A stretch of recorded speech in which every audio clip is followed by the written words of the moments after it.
Good morning बच्चों। तो कैसे हैं आप लोग? आई होप कि आप लोग बहुत अच्छे होंगे, खुश होंगे, मस्त होंगे, खुशहाल होंगे और मन लगाकर पढ़ते होंगे। पिछले क्लास में हम आप लोगों को टेम्पल आर्किटेक्चर में उड़ीसा स्कूल ऑफ आर्किटेक्चर के बारे में बताए थे। उसके बाद खजुराहो स्कूल के बारे में बताए थे। ये सारे जितने भी चैप्टर हैं ये सब यूपीएससी से रिलेटेड है और यूपीएससी के लिए बहुत ही इम्पोर्टेंट है। तो देखिए हम अब आगे उससे आगे खजुराहो में ही पढ़ेंगे, बहुत कुछ बाकी है जो इस क्लास में पढ़ने के लिए जा रहे हैं। तो आइए उससे आगे हम जानते हैं खजुराहो टेम्पल के बारे में। किसके बारे में जानेंगे? खजुराहो टेम्पल। तो क्या कहता है खजुराहो टेम्पल, किसके बारे में पढ़ेंगे? तो Khajuraho temple, Khajuraho was the capital of the Chandela kings of Bundelkhand. क्या है? Bundelkhand. And from the 10th to 12th century AD.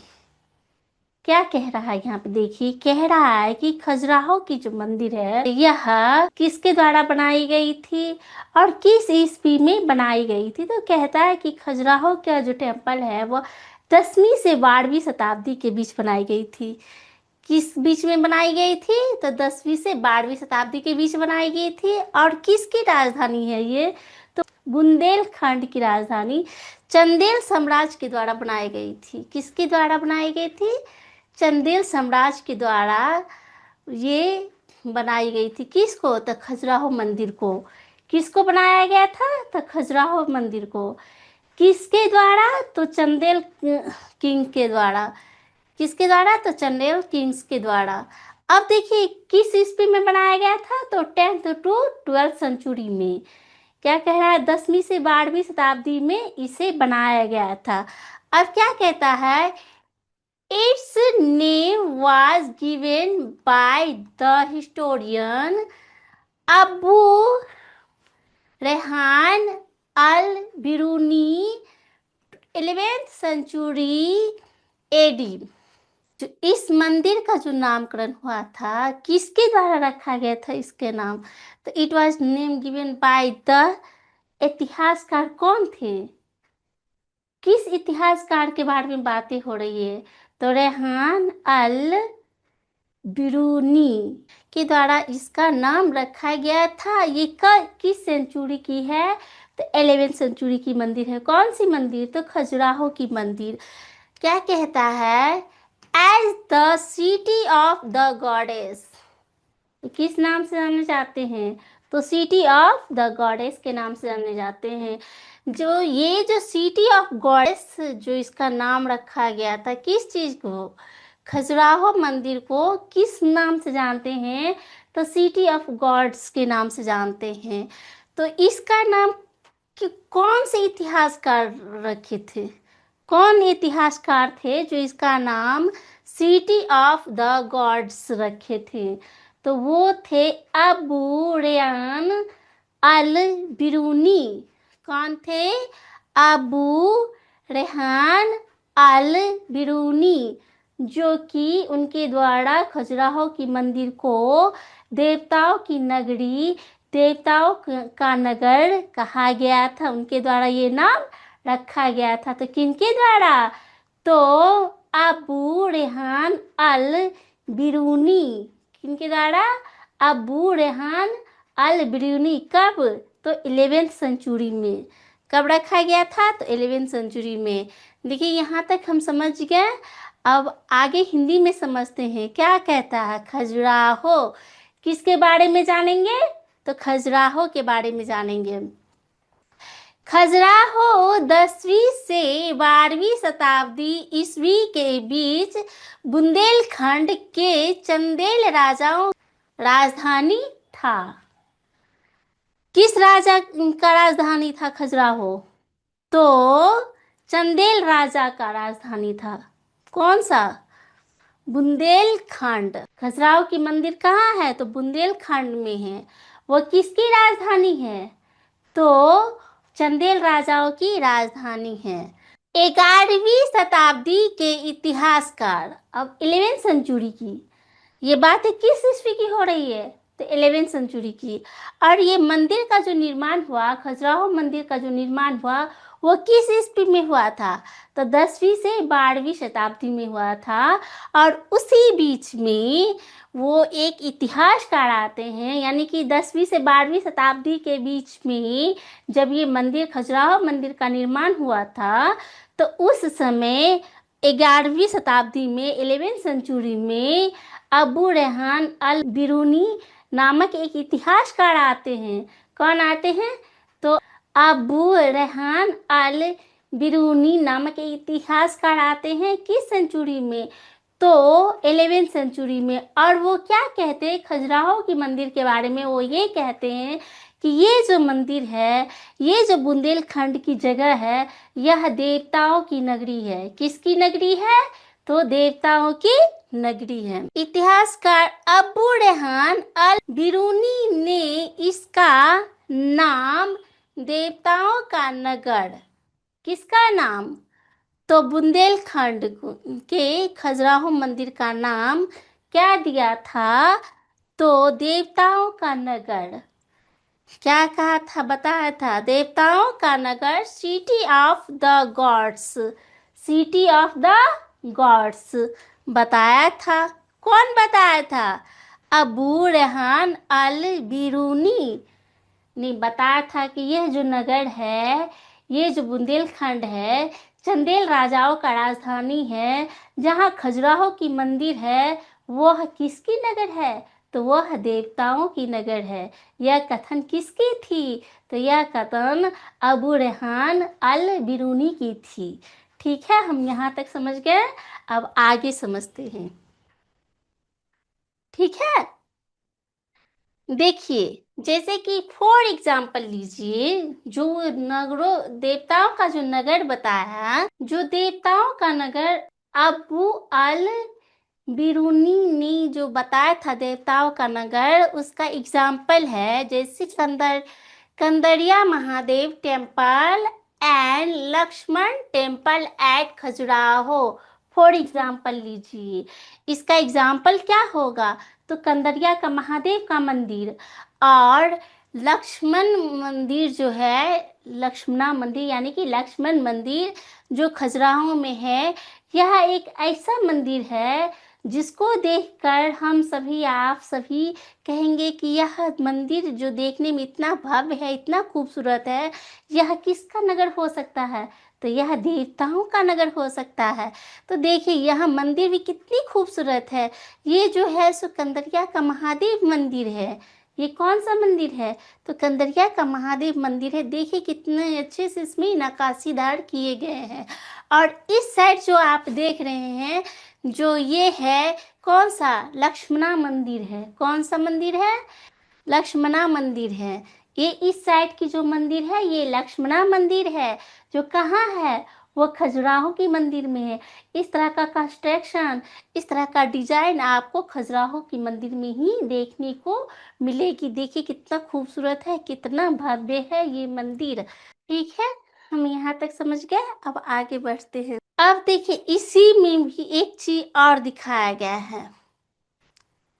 इसी में जो अबू अल बिरूनी ने कहा था कि यह देवताओं का नगर है, उसी में एक और मंदिर दिखाया गया।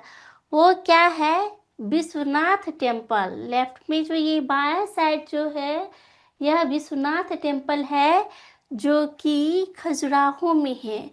और ये है जो कि इरोटिक स्कल्पचर है, इरोटिक मूर्तियां देख लीजिए। इसे ये इरोटिक स्कल्पचर है। और ये जो है विश्वनाथ मंदिर है। ठीक है, ये सबको देखने से प्रतीत होता है कि ये सारे जितने भी मंदिर हैं, इसको देखने में ऐसा प्रतीत होता है कि यह यहाँ पे जरूर देवता आकर के बसते होंगे। इसीलिए अबू अल बिरूनी ने कहा था कि यह देवताओं का नगर है। किसका नगर है? ये देवताओं का नगर है। ठीक है, हम यहाँ तक समझ गए। अब आगे बढ़ते हैं। अब इसमें हम पढ़ेंगे जिसमें 3 टाइप के स्कूल थे, जिसमें था उड़ीसा स्कूल, खजुराहो स्कूल, जो कि हम 2 टाइप के स्कूल पढ़ चुके हैं, और उड़ीसा स्कूल और खजुराहो स्कूल के बारे में हमने सब कुछ जान लिए कि वहाँ पे किस तरह का मंदिर होता है, कैसे क्या होता है, वो किसका नगर है, वो किस शासक के द्वारा बनाया गया है, इस सब के बारे में जान गए। अब तीसरा हम लोग को जानना है, वो क्या है, सोलंकी स्कूल। किस स्कूल के बारे में जानेंगे, सोलंकी स्कूल, मतलब कि सोलंकी मंदिर के बारे में हम जानेंगे। तो आइए समझते हैं सोलंकी शैली के बारे में क्या कहता है। Solanki school also known as Maru Gurjar style, इसको क्या कहते हैं, सोलंकी का जो मंदिर है, सोलंकी स्कूल जो है, इसको मारू गुर्जर स्टाइल के नाम से भी जानते हैं। किस नाम से जानते हैं, मारू गुर्जर स्टाइल के नाम से जानते हैं। किस स्कूल को, तो सोलंकी स्कूल को। किस स्कूल को, सोलंकी स्कूल को। क्या कहता है, सोलंकी शैली, किस शैली की बातें हो रही है यहाँ पर, सोलंकी शैली। सोलंकी शैली जिसे मारू गुर्जर शैली भी कहा जाता है। क्या कहा जाता है इसे, मारू गुर्जर शैली। किसको कहा जाता है, तो सोलंकी शैली को कहा जाता है। ठीक है, अब हम आगे बढ़ते हैं। क्या कहता है, in the north western part of India including Gujarat and Rajasthan, this school developed under the patronage of Solanki rulers। क्या कहता है इसमें, देखिए, कहता है कि भारत के, इंडिया, भारत के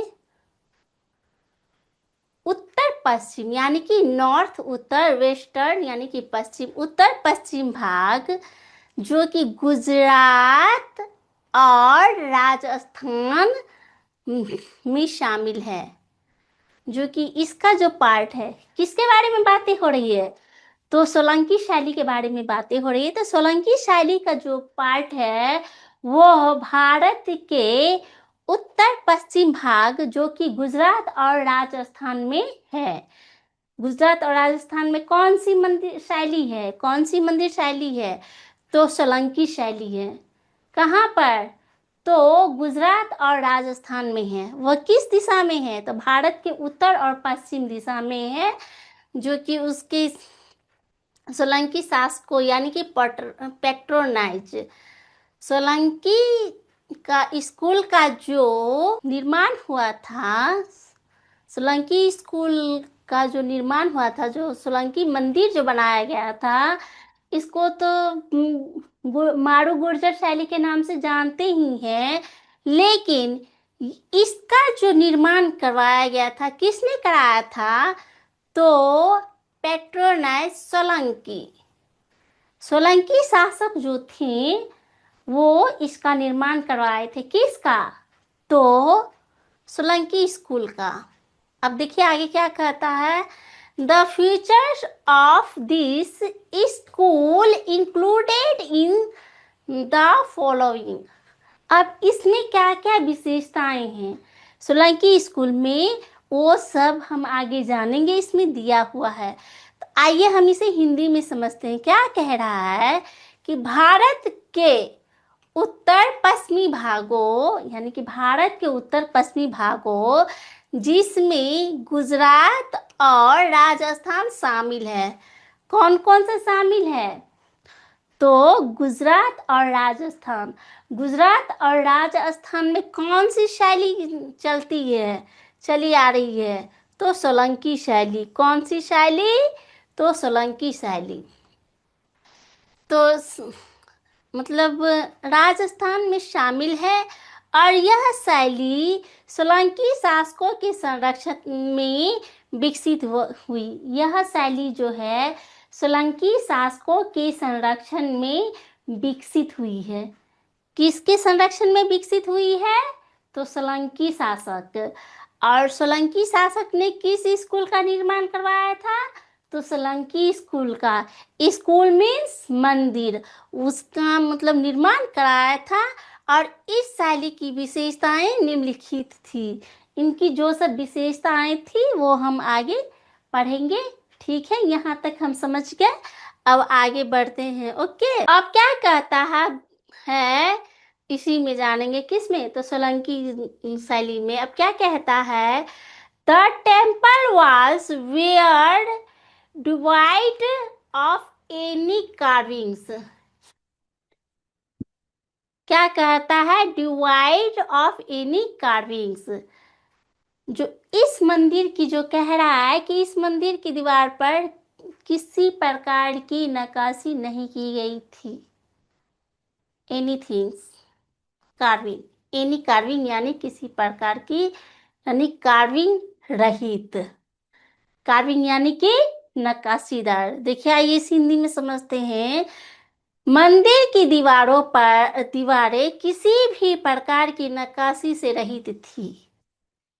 किसी प्रकार की नक्काशी से रहित थी, यानी कि कहने का मतलब यहाँ पे ये है, नक्काशी से रहित का मतलब होता है कि इस मंदिर की जो दीवारें थी ना, ये एकदम बिल्कुल प्लेन थी।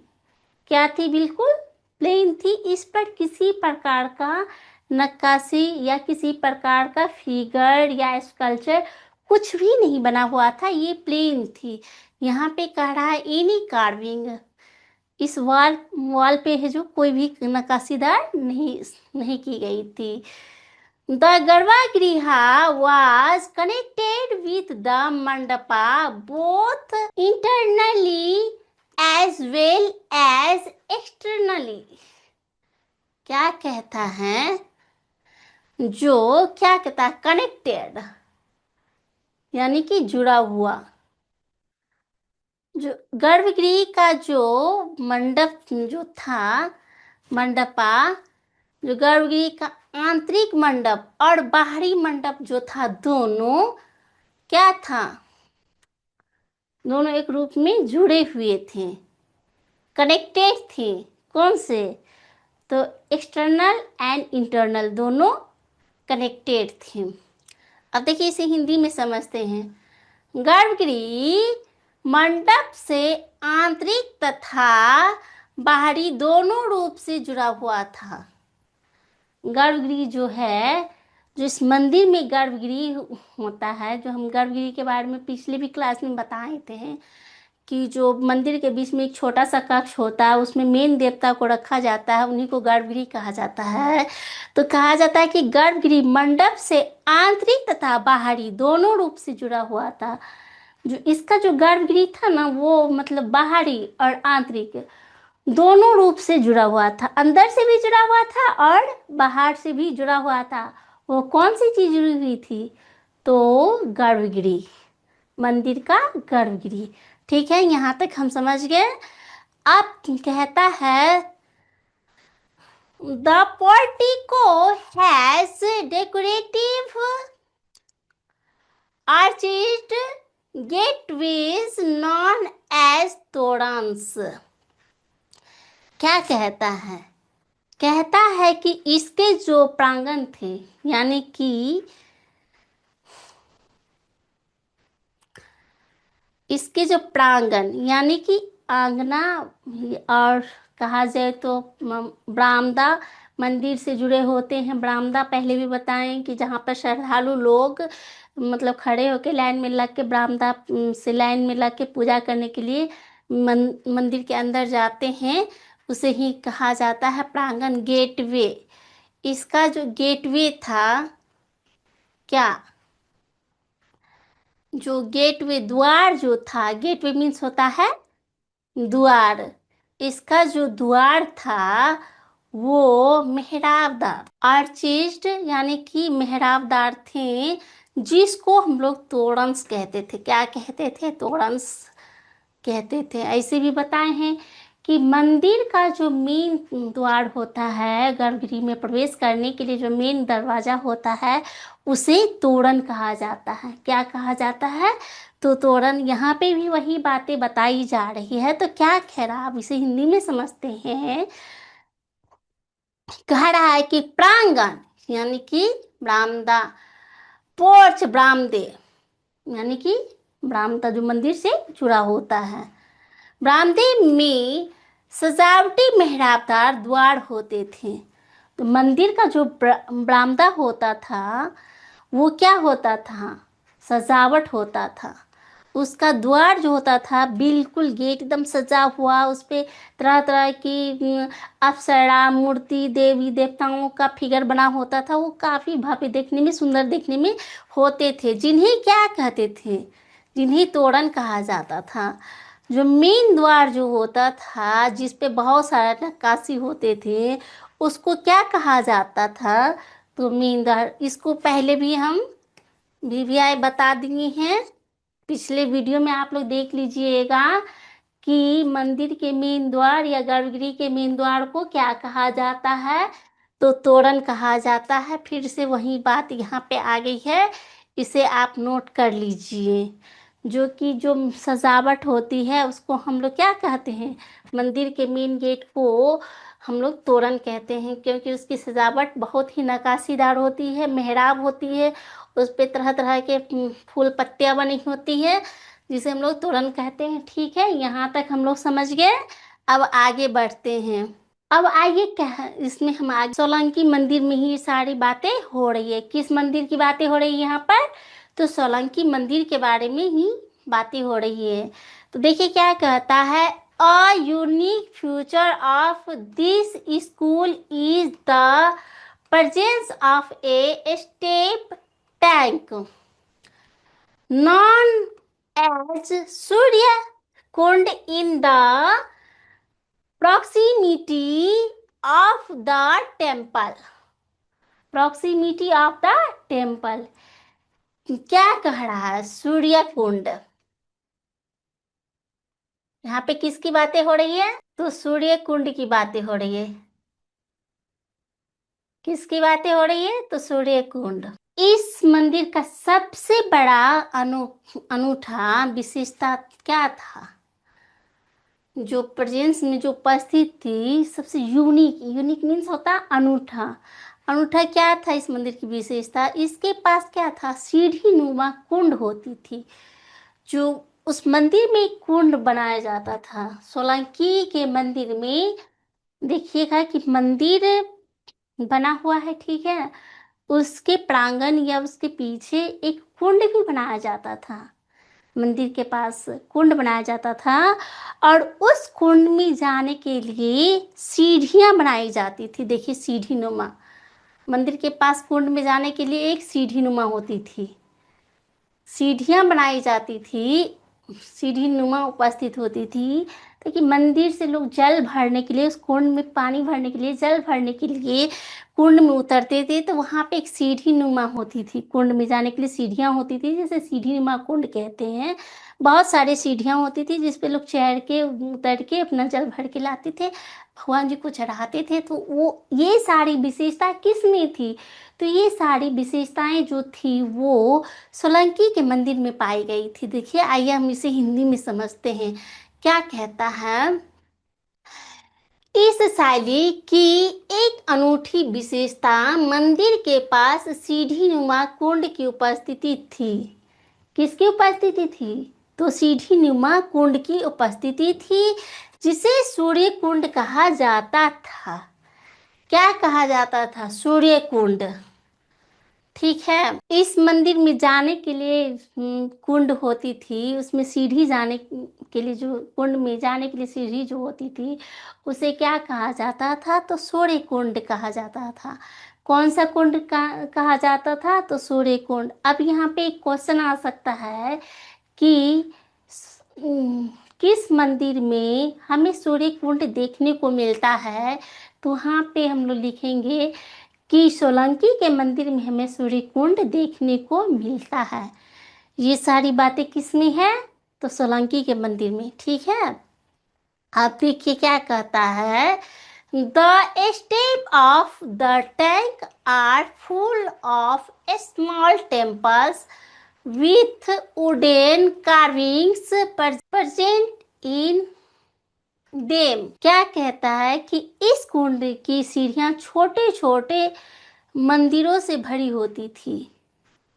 अब यहाँ पे देखिए एक बात सोचने वाली हो गई है कि छोटे छोटे मंदिर से भरी होती थी जिसमें लकड़ी के नक्काशी मौजूद होते थे। यहाँ क्या कह रहा है कि इस टैंक में जाने के लिए जो सीढ़ियाँ होती है उस पर छोटे छोटे मंदिर, small temples with wooden carving, जो कि कार्विंग मीन्स नक्काशी, जो कि किसकी होती थी, लकड़ी की होती थी। अब यहाँ पे देखिए ये बताया जा रहा है कि इस सूर्य कुंड में उतरने के लिए जो छोटी छोटी सीढ़ियाँ होती थी ना, वो सीढ़ियाँ किसकी होती थी, लकड़ी के होते थे, नक्काशी होते थे। और उसमें क्या होती थी, तो उन सीढ़ियों में छोटी छोटी मंदिरों से भरी होती थी। किस से भरी होती थी, तो छोटी छोटी मंदिर बने होते थे उस पर। आइए से हम हिंदी में समझते हैं। कुंड की सीढ़ियां छोटे छोटे मंदिर से भरी होती थी, स्मॉल टेम्पल्स, यानी कि छोटे छोटे मंदिर से भरी होती थी जिसमें लकड़ी के नक्काशी मौजूद होती थी। जिसमें क्या होते थे, वुडन कार्विंग होते थे, लकड़ी के नक्काशी उसमें क्या होती थी, मौजूद होती थी। किसमें, तो सूर्य कुंड में। और सूर्य कुंड में जाने के लिए जो सीढ़ियां बनती थी उसी में होती थी ये सारी नक्काशी। अब कहता है the Solanki used a variety of material to make temples including sandstone, black basalt and soft marble. क्या कहता है कि सोलंकियों ने जो मंदिर बनाए थे उसमें क्या सब यूज किए थे, यूज वैरायटी क्या सब था, मटेरियल, उसमें जो मंदिर बनाने के लिए जिस जिस वैरायटी का उपयोग किया था सोलंकी, वो सब था क्या, एक तो था सैंडस्टोन, था, दूसरा क्या था, ब्लैक बेसाल्ट था, और तीसरा था सॉफ्ट मार्बल। क्या था वो, सॉफ्ट मार्बल। ये सब चीज को यूज करके सोलंकियों ने मंदिर का निर्माण करवाया था। किस मंदिर का, सोलंकी मंदिर का। अच्छा देखिए, सोलंकी ही सोलंकी मंदिर का निर्माण कराया था। देखिए इसे हिंदी में समझते हैं। सोलंकियों ने मंदिरों के निर्माण में विभिन्न प्रकार की सामग्री का उपयोग किया था। किस सामग्री का उपयोग किया था, तो विभिन्न प्रकार की सामग्रियों का उपयोग किया था। वो सामग्री क्या सब थी, आइए हम जानते हैं। वो थे जिसमें बलुआ पत्थर, देखिए लिखा हुआ कौन कौन से हैं, बलुआ पत्थर, काला बेसाल्ट और मुलायम संगमरमर शामिल थे। काला बेसाल्ट, मुलायम संगमरमर शामिल थे, और क्या थे, तो बलुआ पत्थर। ये सारे चीजें हमको किस में देखने को मिलती है, तो सोलंकी के मंदिर में देखने को मिलती है। और सूर्य कुंड हमें कहाँ देखने को मिलती है, तो सोलंकी के मंदिर में ही देखने को मिलती है। ठीक है, हम यहाँ तक समझ गए। अब आगे बढ़ते हैं। तो देखिए अब यहाँ पे दिखाया गया है सन टेम्पल मोधेरा। ये जो सन टेम्पल है, मधेरा का बना हुआ मधेरा सन टेम्पल है। ये इसको इस तरह से बनाया गया था कि इसमें सालों भर धूप आती रहे। और इसको जो है देखिए सीढ़ी नुमा बनाया गया है, नक्काशीदार किया गया है। इसमें बहुत सारे डिजाइन से बनाए गए। ये बहुत सॉफ्ट है, जो संगमरमर के बनाए गए हैं, बलुआ पत्थर के बनाए गए हैं, और काला बेसाल्ट के बनाए गए हैं। इस सबको यूज करके बनाया गया है। ठीक है, यहाँ तक हम समझ गए। अब आगे बढ़ते हैं। आइए हम पढ़ते हैं सोलंकी मंदिर के बारे में ही। कहता है most of the temple are east facing and designed such that every year during the equinox the sun rays fall directly into the central shrine. अभी कह रहा है, क्या कह रहा है कि ये मंदिर का जो निर्माण हुआ था, तो सोलंकियों ने जो मंदिर का निर्माण और डिजाइन किए थे, तो वो ज्यादा से ज्यादा मंदिर किस ओर फेस किए हुए थे, तो पूर्व की ओर। क्यों? क्योंकि पूर्व से आने वाली सूर्य की पहली किरण जो है हर साल, एवरी ईयर, यानी कि प्रत्येक वर्ष जो है उस पर डायरेक्ट पड़े, प्रत्येक साल डायरेक्ट पड़े। और क्या कहता है कि वो कहाँ जाए, तो गर्भगृह के मन पर डायरेक्ट सन का किरण पड़े, वो भी किस पे, इक्विनॉक्स पे, यानी कि विषुवत पे जाके सीधे वो उस मंदिर के श्राइन पे, मंदिर के गर्भगृह पर जाकर के पड़े। इसलिए सोलंकियों ने ज्यादा से ज्यादा मंदिर का निर्माण पूर्व की दिशा में ही करवाए थे। आइए इसे हम हिंदी में समझते हैं। कहता है कि अधिकांश मंदिर पूर्व दिशा की ओर मुख किए हुए थे। किस समय की बातें हो रही है? सोलंकियों के मंदिर के समय की बातें हो रही है। और इस प्रकार बनाए गए थे कि हर वर्ष विषुव के समय सूर्य की किरणें सीधे गर्भगृह पर पड़े, यानी कि विषुव मीन्स होता है सूर्योदय, सूर्योदय। यानी कि जो वो लोग, जो सोलंकियों ने जो मंदिर बनाए थे, वो ये सोच के बनाए थे कि पूर्व दिशा में रहेगी, तो सूर्य भगवान का जो किरण है वो सीधे मंदिर के गर्भगृह पर हर साल पड़े। यही सोच के वो लोग इस मंदिर का निर्माण कराए थे। और सोलंकियों का मंदिर जो ज्यादा से ज्यादा मंदिर पूर्व दिशा की ओर होती थी। किस दिशा की ओर होती थी? तो पूर्व दिशा की ओर होती थी। फॉर एग्जाम्पल कह रहा है मोढेरा सन टेम्पल गुजरात। अब देखिए यहाँ पे एक क्वेश्चन आया है कि मोढेरा सन टेम्पल कहाँ है, तो वो गुजरात में है। अब क्या कहता है, built in 1026 to 27 AD by Bhima first of Chalukya और सोलंकी डेस्टिनी। ये क्या कहता है? फॉर एग्जाम्पल, ये जो मंदिर बना हुआ है, कौन सा, सोलंकियों का जो मंदिर बना हुआ है सन टेम्पल, वो किस समय का बना हुआ है, तो वो है जो 1026 से लेके 1027 ईस्वी के बीच में बनाया गया है। वो कहाँ है, तो गुजरात में है। कहाँ है? गुजरात में है। और किसके द्वारा बनाया गया है, तो भीमा प्रथम, फर्स्ट भीमा, चालुक्य वंश से जो रिलेटेड थे, चालुक्य वंश से वो रिलेटेड थे, जो सोलंकी साम्राज्य के स्थापक थे, सोलंकी साम्राज्य के द्वारा बनाया गया था। आइए इसे हम हिंदी में समझते हैं। उदाहरण के लिए, मोढेरा सूर्य मंदिर गुजरात, जिसका निर्माण 1026 से 27 ईस्वी में चालुक्य या सोलंकी वंश के भीम प्रथम द्वारा कराया गया था। किसके द्वारा कराया गया था? तो भीम प्रथम के द्वारा कराया गया था। किसका निर्माण? तो सूर्य मंदिर का निर्माण। और सूर्य मंदिर कहाँ है? तो गुजरात में है। ठीक है। ओके बच्चों, आई होप कि मेरी यह वीडियो आप लोगों को बहुत अच्छी लगी होगी। अब हम आप लोगों से नेक्स्ट क्लास में मिलते हैं। Okay, bye bye, thank you.